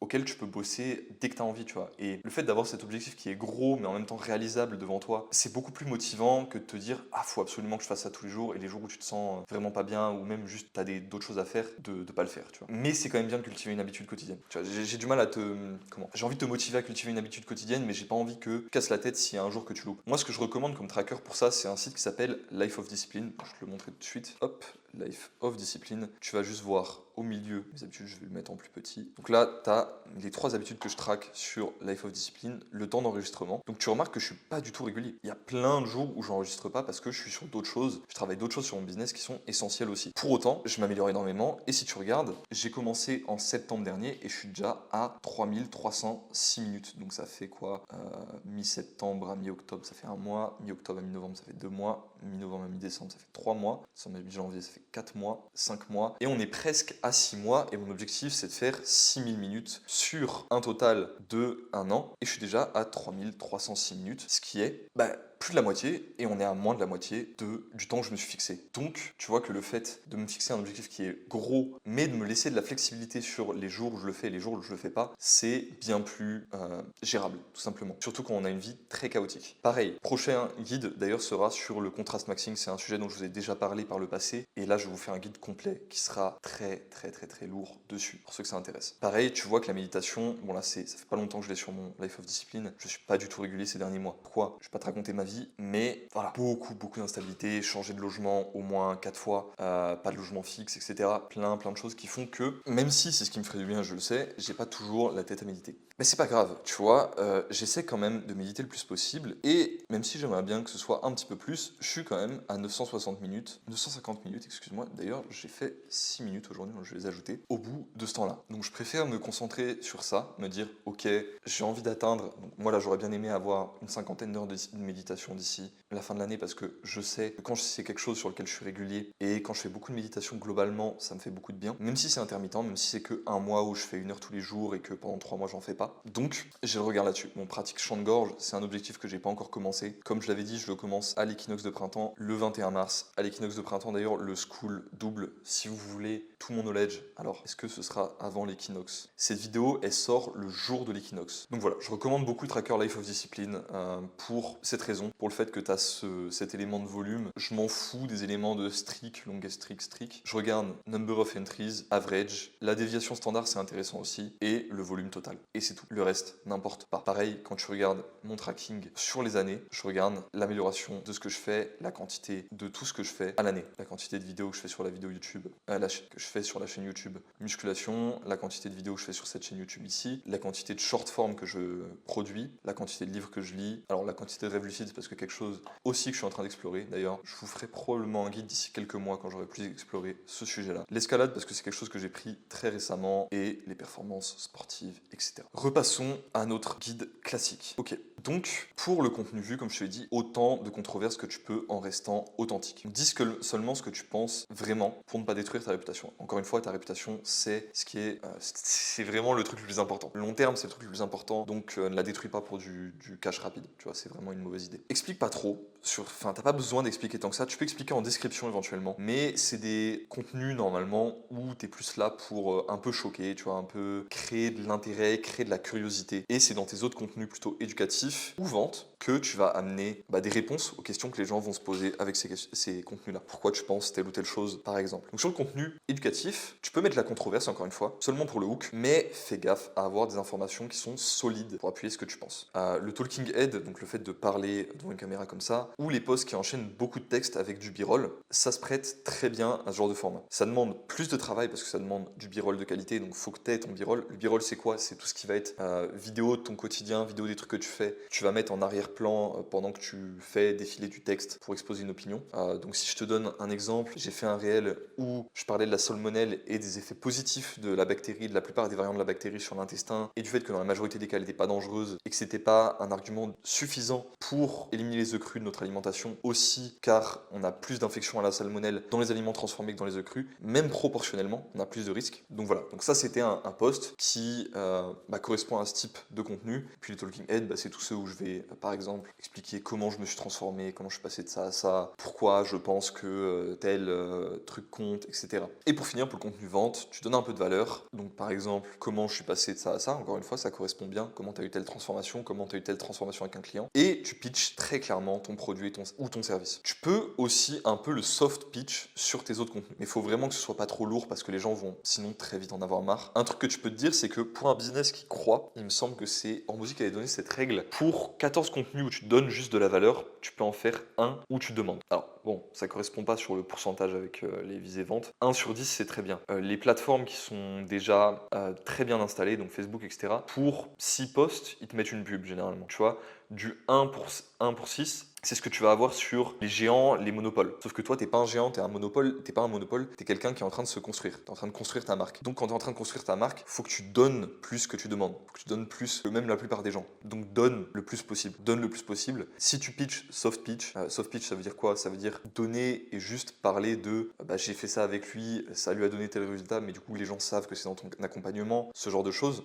Donc voilà. Et pareil, même dans le contenu vu, tu peux faire ça, si tu le fais intelligemment. Ensuite, ce qui est important, pour les short forms, c'est que le hook, c'est ce qui est le plus important. Comment j'ai fait Y en X temps, comment mon client a réussi Y en X temps, idée controversée en texte plus talking head, donc tu mets une idée controversée au-dessus de ta tête et il y a toi qui parle. Une blague, tu vois, moi j'avais introduit une vidéo, un réel, où je commençais par tier list des races. Je mettais une pause de 3 secondes, et après je disais 2 vaches laitières, et en fait je parlais, c'était juste une tier list des différentes vaches et des différentes races de vaches et du goût qu'avait le lait en fonction de la race de la vache, parce que c'est quelque chose que j'ai beaucoup creusé vu que je suis un passionné de cuisine, en particulier d'aliments crus, donc de lait cru en l'occurrence. Donc voilà, donc ça c'est un exemple de hook un peu rigolo, tu vois, qui fait bien fonctionner les vidéos. Et je t'avoue que je suis pas du tout un expert en hook. J'ai tellement optimisé mon contenu pour le fait de mettre du knowledge, ou des fois j'avoue le fait de gagner du temps, que c'est pas là où j'ai le plus de connaissances. Mais ce que je t'ai dit déjà devrait bien fonctionner, surtout si c'est dans une niche éducative. Ensuite, pour le long form, le titre et la miniature, c'est le plus important quand tu commences. Pourquoi? Parce que c'est ça qui est ta vitrine, c'est ça qui fait que les gens cliquent. Si les gens cliquent pas, les gens voient pas ta vidéo et t'as même pas, ça sert à rien de regarder les métriques de watch time, etc. si t'as 10 vues en fait. Parce que tu peux pas te faire une idée objective si ta vidéo est bonne ou pas quand t'as 10 vues. Tu vois, les stats sont pas du tout objectives. Donc, il faut te concentrer sur à fond titre, miniature. Qu'est-ce que tu fais? Tu regardes typiquement dans ta homepage sur YouTube, tu regardes dans ta page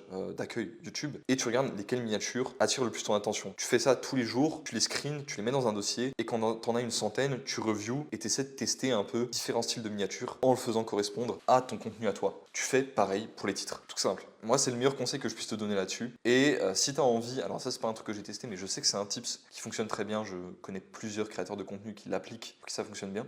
Si tu as envie de voir si ta vidéo passe bien sur la page d'accueil, c'est simple. Tu prends un screen de ta page d'accueil, tu rajoutes ta vidéo en petit avec le titre et la miniature dessus à la place d'une des vidéos et tu l'envoies à des gens, tu leur demandes si ça attire l'œil. C'est une petite astuce et même tu regardes toi-même si ça attire l'œil, si tu as l'impression que c'est bien ou pas. Donc, quel titre fonctionne le mieux dans les niches éducatives? Comment faire telle chose en tant de temps ou juste comment faire telle chose? Comment j'ai fait telle chose en tant de temps? Donc ça va plus correspondre si tu es plutôt quelqu'un qui est dans une personal brand d'apprenti, d'étudiant, que ce soit étudiant généraliste ou étudiant spécialiste, parce que du coup, comment j'ai fait, ça montre plus d'humilité, ça montre moins de certitude que comment faire. Comment faire, ça implique l'idée que tes méthodes aient été appliquées à d'autres personnes, donc ça implique l'idée que tu aies des témoignages, que tu aies des coachings, etc. Et voilà, tant d'outils, d'astuces pour faire telle chose, donc typiquement tant d'outils pour dips 100 kg, tant de 10 habitudes qui ont changé ma vie, 10 habitudes qui m'ont rendu millionnaire, etc., etc.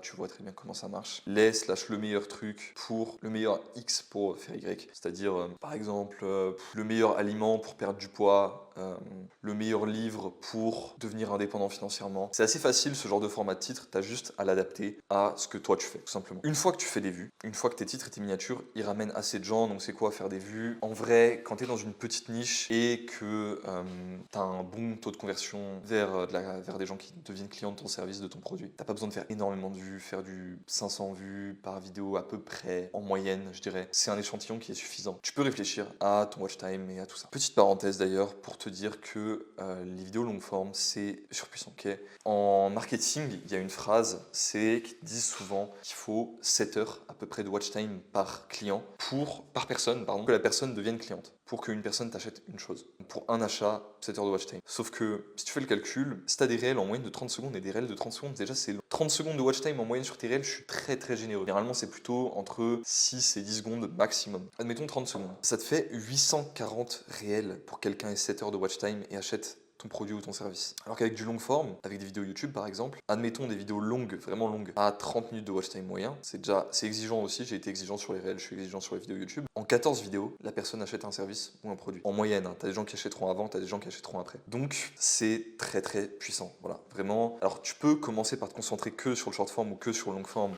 si tu débutes, mais je pense vraiment que tu gagnes beaucoup à faire du long form, que ce soit écrit ou vidéo. Aussi, c'est important à noter quand même que Instagram c'est devenu pas mal un lieu d'achat, donc combiner le format long avec YouTube et le format court avec Insta et la vente directe en DM avec des call to action, etc. c'est probablement ton meilleur pari pour lancer ton projet. Une fois que tu gères bien ton packaging, c'est le moment de tester aussi différents formats. Donc c'est là où tu vas tester différents styles de montage, différents styles de vidéos tout simplement. Est-ce que tu fais des vlogs? Est-ce que tu fais des vidéos explicatives, des vidéos éducatives, etc. Selon ta niche, selon ta personnalité, il y a plein de choses différentes, plein de manières de filmer, de manières de mettre en scène différentes qui peuvent très bien marcher ou très mal marcher. Donc, il n'y a pas d'autre solution que d'expérimenter, honnêtement. Le mieux, c'est d'avoir un certain nombre de formats que tu as envie d'expérimenter et de les expérimenter chacun sur une durée assez longue, sur un certain nombre d'itérations. Moi, typiquement, ce que j'ai tendance à me fixer, c'est de faire au moins 100 itérations d'un format avant de passer au suivant. S'il ne fonctionne pas bien. Moi, je vais probablement faire autour d'une centaine de vidéos comme ça. Alors, selon la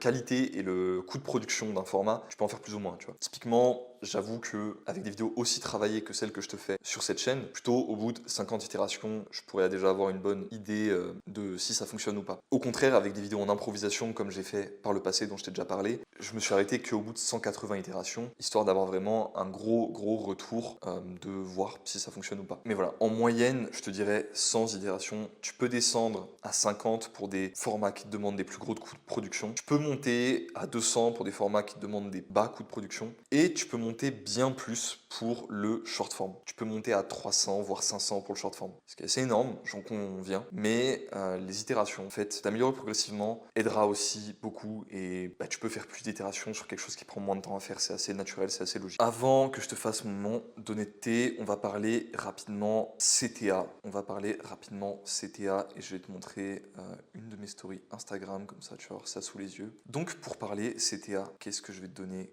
comme exemple? Hop, là j'ai introduit le fait que je vais mettre en avant 2 vidéos et là je fais des call to action pour que les gens répondent et derrière reçoivent la vidéo gratuitement. Quand les gens y répondent à ce CTA, CTA ça veut dire call to action, donc c'est quand tu mets commente machin pour recevoir machin ou réponds machin et on discute pour un coaching, etc. Ça te donne la permission de les contacter. Ça commence à introduire une discussion et ça te permet aussi de vendre en privé plutôt qu'en public. Si tu passes ton temps en public à faire des stories du genre ouais paye pour voir ça, paye pour avoir tel contenu, les gens ils vont en avoir marre. Comme je te disais, faut donner beaucoup pour que les gens se sentent redevables et que les gens aient envie d'acheter chez toi. C'est naturel, c'est humain, c'est comme ça qu'on fonctionne. Quand l'humain reçoit beaucoup de cadeaux, il a envie de donner en retour. Tu vois, c'est quelque chose d'assez primitif en nous. Donc, c'est mieux de donner en public et demander en privé. Ça peut paraître un peu bizarre comme ça. Moi, je sais que ça me mettait mal à l'aise au début de vendre parce que j'avais l'impression d'être, d'être malhonnête. Mais vu qu'au final, j'ai confiance dans mon produit et c'est vraiment ça qui m'a fait. En fait, j'ai réfléchi, tu vois, je me suis posé. Il faut que je pose la même question. Et je me suis demandé, ok, est-ce que je pense que mon service, est-ce que je pense que mon produit, est-ce que je pense que mes coachings, mes consultations, mon school, c'est vraiment des choses qui peuvent améliorer la vie des gens et pas seulement la mienne. Ils peuvent pas seulement moi me faire un retour sur investissement financier, mais vraiment aider des gens dans leur vie et vraiment donner des résultats, tu vois. Améliorer ce monde en général. Et je me suis posé, je me suis sincèrement posé la question et j'ai fini par me dire que oui, sinon, en fait, je le ferais juste pas, tu vois. Parce que de base, je fais des choses parce que je les apprécie évidemment, mais aussi parce que j'ai envie d'aider les gens. En fait, là, quand j'ai commencé les vidéos de développement personnel sur YouTube, c'est à peu près avec ça que j'ai commencé. J'avais fait quelques montages Call-Off avant quand j'étais plus jeune, on passera là-dessus. J'avais aucun... Je m'en foutais de devenir viral ou quoi. J'avais vraiment cette idée en tête de s'il y a une personne qui voit cette vidéo et où sa vie change un petit peu pour le positif de par le message que je lui ai apporté, je me sens trop bien, tu vois. Je me sens trop bien. Et je sais que ça, je peux mieux le faire à travers des contenus payants. Et je peux mieux le faire en ayant la liberté financière de, du coup, en ayant ces contenus payants, de moi travailler que sur tout ça. Et du coup, je me sens honnête en le faisant. C'est important de se sentir honnête quand tu fais quelque chose. Si tu te sens pas honnête, déjà, si tu te sens pas honnête, c'est pas forcément que t'es pas honnête. Ça peut être vraiment l'effet de l'imposteur. Et t'as beaucoup de gens très très compétents qui ont l'effet de l'imposteur. Je connais des gens qui sont extrêmement compétents dans leur domaine, qui ont cet effet de l'imposteur. Faut vraiment te rendre compte que tu peux aider les gens. En fait. Tu peux aider les gens et t'essaies de leur donner le plus possible de valeur gratuite. Moi, c'est ce que je fais, tu vois, avec ces vidéos-là. J'essaie de te donner le plus possible de valeur gratuite. Et si, à un moment, t'as besoin d'assistance, t'as besoin de quelqu'un qui te guide, qui te donne un plan personnalisé pour appliquer tous les conseils que je te donne dans ces vidéos, évidemment, je peux pas te donner de mon temps à moi gratuitement en plus de ce contenu que tu peux consommer gratuitement. Même si occasionnellement, je fais des petites offres ou j'offre tant d'heures de consultation, etc. Mon temps est limité, malheureusement. Et ton temps est limité aussi. Et tu pourras jamais aider tout le monde. Et en plus, les gens recevront moins de valeur si tu les fais pas payer. C'est dur à avaler ce truc-là, ou même si tu les fais pas payer beaucoup. C'est dur à avaler ce truc-là, mais il y a vraiment cet effet monétaire de quand tu payes beaucoup pour quelque chose, tu t'y investis beaucoup plus. C'est d'ailleurs la raison pour laquelle je suis passé, enfin c'est une des raisons pour lesquelles moi je suis passé personnellement de faire des coachings avec un forfait mensuel à faire des coachings sur un forfait de 6 mois. Alors c'est aussi parce que personnellement mon coaching se lie beaucoup à une idée de formation. C'est-à-dire que c'est à la fois un coaching et un contenu éducatif où l'idée c'est qu'au bout des 6 mois de coaching que je fasse avec toi, tu sois complètement autonome et tu n'aies plus besoin de moi. Il y en a qui veulent quand même rester en coaching avec moi après cette durée-là. Je leur fais des tarifs préférentiels parce que une fois que je t'ai déjà formé sur la majorité des choses auxquelles j'avais besoin de te former en entraînement, en nutrition, etc., j'ai moins besoin de travail pour t'aider. Donc c'est normal que je te fasse moins payer. Vu que c'est un contenu éducatif plus un coaching, je peux me permettre de faire ça. Les gens sont beaucoup plus investis du fait de s'investir sur 6 mois et les garanties que je leur mets une garantie sur le fait que s'ils s'entraînent et qu'ils n'ont pas de résultats, ils sont remboursés de l'intégralité de leur paiement. Les garanties que je leur mets les poussent à s'entraîner. C'est-à-dire que dans tous les cas, s'ils veulent retrouver leur argent et en finir avec moi, faut quand même qu'ils s'entraînent un minimum. Donc en fait, tout le monde y gagne, tu vois. Et inclure ce genre de biais psychologique qui amène à la fois des meilleurs résultats aux gens et des meilleurs résultats à toi, je pense que c'est la chose la plus intelligente et la plus honnête, honnêtement, que tu puisses faire, tu vois. Donc voilà. Donc maintenant, comment faire les CTA? Ça, c'est vraiment pas mon domaine d'expertise, mais l'idée, c'est tu mets un peu en avant. D'abord, tu donnes un peu de valeur, tu mets en avant les points de douleur que les gens ont, tu leur donnes une solution. La solution, ça peut être de leur dire, tu peux, par exemple, te débrouiller tout seul pour apprendre la méthode de la périodisation concurrente et faire plein d'erreurs et y passer des années, comme moi je l'ai fait justement pour en arriver là où je suis et maintenant coacher bien. Ou tu peux justement prendre un coach, gagner du temps en échange d'un peu d'argent, gagner du temps et éviter des blessures potentiellement. Et moi, dans ce cas-là, je peux t'aider, tu vois. Et derrière, tu leur proposes, évidemment, tu mets en avant si tu as ta propre transformation, la transformation de tes clients. Et ensuite, tu leur proposes tout simplement de t'envoyer un message pour passer en DM. Là, tu commences à discuter avec eux. Et tout ce qui est setting et vente, c'est pas le sujet de la vidéo. On en parlera peut-être plus tard quand j'aurai plus d'expérience et que j'aurai plus d'expertise à te donner. Mais pour l'instant, je vais juste te dire de regarder quelques vidéos YouTube sur comment faire du setting et comment faire de la vente. Et en vrai, la plupart des choses que tu dois apprendre, elles sont vraiment basiques, donc tu n'auras pas besoin de moi. Donc, quelques exemples. Un autre très bon exemple de CTA, c'est le fait de donner directement de la valeur à travers des vidéos type vidéo témoignage. Donc moi, un truc que j'ai fait, que j'ai vu qui n'était pas très présent dans le milieu du coaching, c'est de faire des interviews avec mes coachés en format long. Et du coup, ces interviews en format long, je les apporte aux gens à travers un CTA. Derrière, ils ont un contenu qui les a probablement inclinés vers l'idée que je suis un coach compétent parce que généralement ces interviews, il y a des retours plutôt positifs. Et du coup, en plus de ça, ils m'ont donné la permission de les recontacter à travers le CTA, la permission tacite évidemment. Et du coup, je peux leur envoyer un message, potentiellement passer en appel et potentiellement avoir un nouveau client. Repassons sur notre petit guide. Je pense que pour la partie vente, j'ai dit ce que je connaissais à peu près. Allez vers des experts en vente si vous voulez vraiment bien apprendre la vente. Maintenant, je vais te faire mon petit moment d'honnêteté pour clôturer cette vidéo. Tout ce que je te dis là, pendant 90% de mon parcours, j'en avais aucune idée. La plupart des principes que je t'ai exposés, je me suis construit pendant une bonne partie du temps, sans pas tout le temps, évidemment.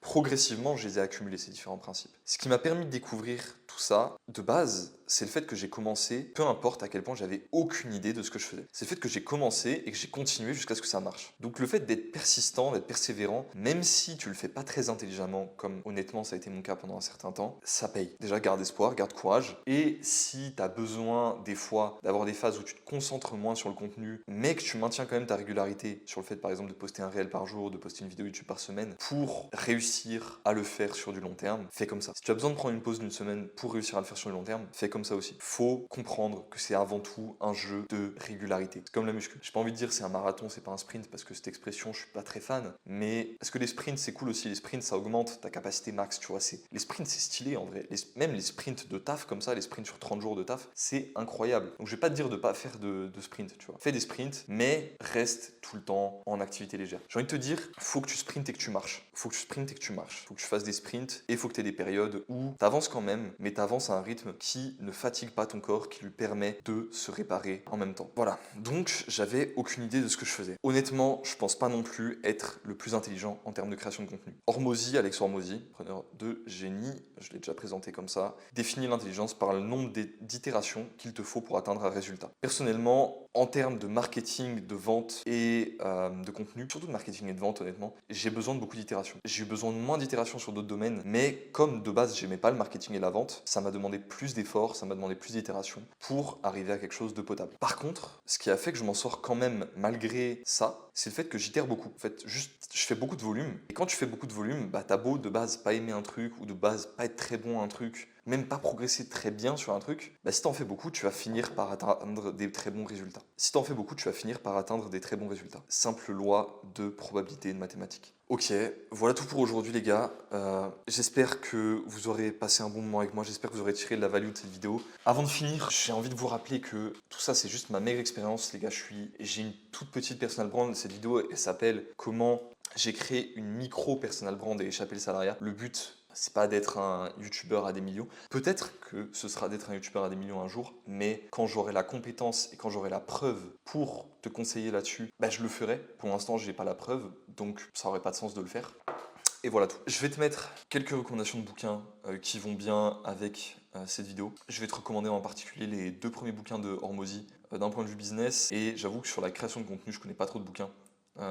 Mais justement, vu que ce qui manque le plus, c'est la partie vente et marketing et comment créer ton offre, je pense que ça se complétera très bien avec ça. Je te souhaite une excellente journée. Je te dis à très probablement à dans 2 semaines.